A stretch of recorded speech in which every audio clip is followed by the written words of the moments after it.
In today's video, I am going to be breaking down Tyrese Maxey and how he shoots the basketball with his shooting form. He is a very good shooter in the NBA, so let's get down, let's check him out, and see how he shoots the ball. So one really great way to be able to get your shot off really quickly is to do a quick attack towards the basket and then snatch it back. So here we see him attack really hard, snatches through his legs back, he gets his defenders onto his heels, and then he's able to pull up for a shot. This is amazing, but let's really look at his form. So when it comes to his form, what can we see from at least this angle? Well, first off, his shoulders are slightly tilted and his hips are slightly tilted away from the basket. This is extremely important because when he goes up for a shot, he actually shoots very similar to myself in a way, where he has the ball out in front of his forehead and roughly a 90-degree angle on his elbow, and that will actually give him a much faster release. We actually see that that ball is pretty much well above that elbow, which creates that shooting triangle. From his base, however, we can see that he's on his toes, which will engage his Achilles, which is the springiness when it comes to your jump, and that also engages his calves so that he can have his fast twitch muscles slash his Achilles, which are the springy part to your jump, to get up into the air much faster. We can also see that he's roughly 90 degrees on the hips and roughly 90 degrees on the knees as well, which will give him the optimal amount of power to be able to get up into his shot. This is why a lot of trainers will actually say that you don't want to train your body past 90 degrees. They say it's because of injuries. Myself, you can if you really want to work on the ligaments so that you don't have to worry about injuries, but you don't necessarily have to train past 90 because most of the time you're not ever going to actually use the muscle in basketball past 90. When he raises that ball from his gather up to his set point, we can see that he doesn't bend his elbow at all. It's all coming from his shoulder, which is what you really want to see. He does bend that elbow slightly. However, we can see that his hand is not directly underneath that ball either. He's actually on the bottom quarter of that ball. Remember, we really want to have our hands softly on the ball, and we can kind of see that here. It's still a little bit of a black dot between his palm and the ball, which will at least show us that he does have a gap between his palm, which is good. That'll allow you to control that ball much better. However, you really just want your hand to be softly on the ball. You don't want to be really gripping it tight. Now, when he goes up for his shot and he releases, we can see that he has no thumb flick like Curry.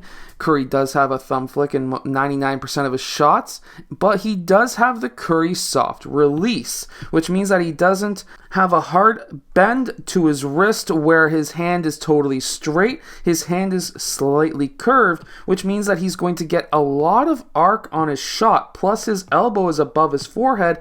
Again, that's going to allow him to be able to get a lot of arc on that shot. He also, with this 90-90, allows his shoulders to be over top of his knees and pretty well over top of his toes, which allows him to engage his hips and his back, which allows you to really get more distance on that ball. The nice thing with this clip is we can actually see how many rotations this ball makes roughly, and that's about one rotation there. That's about two rotations and about three, maybe 3.5 altogether, and you generally want to have over 2.5 rotations on the ball for it to hit that rim softly.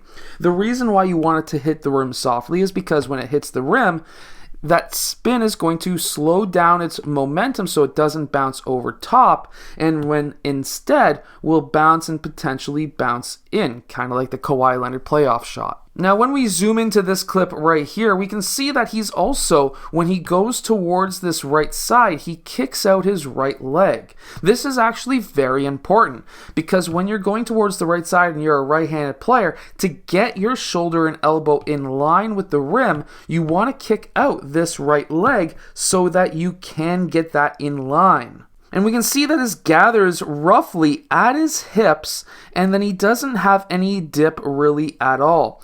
Here he's shooting more from a little bit of his forehead. However, when he releases, he's able to get that ball up over top of that elbow. This could be just a form of him slowing down his momentum, but he still has a very close to 90-degree angle, not quite, however, on that elbow, and he's able to make that shot. He has a really nice, really nice energy transfer up through his Achilles, into his knees, into his hips. And then when he gets up into his set point, he is going to release that ball. You want everything to go in line like that. And then in this next clip, we can see again, from this angle, we can see that he has a middle finger release. Technically, for some players, they may say that he's releasing from all three of those fingers, which is generally what you want to do. However, when you release with all of three of those fingers, guess what? The last finger, the longest finger, is the middle finger, so technically that's the release finger. And we can see that when he starts to rise that ball up into his release, we can see that at least half of that ball is over top of that shoulder. I'm not saying necessarily that it's over the shoulder, but in line with that shoulder and elbow towards that rim.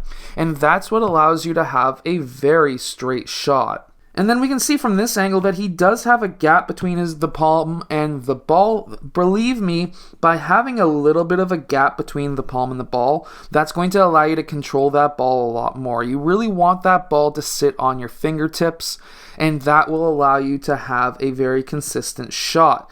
Now, when it comes to sitting on your fingertips, you really do not want to be over gripping the ball. You don't want to be trying to squeeze that ball. What's going to happen if you squeeze that ball is this. When you go up for your shot and you're over squeezing that ball, it's going to have a very low arc. If you're finding that, hey, you got a high release, you just can't get the arc, what's wrong, that kind of a thing, try to really just have that ball sit on your hand, not on your palm, but on your hand. Leave at least a little bit of space between your palm and the ball, but let the ball just relaxly sit there. Don't overgrip that ball. And that is how you can shoot that ball perfectly. I hope that this video really helps you. If it has, hit that like button and subscribe, and I'll see you guys again next time.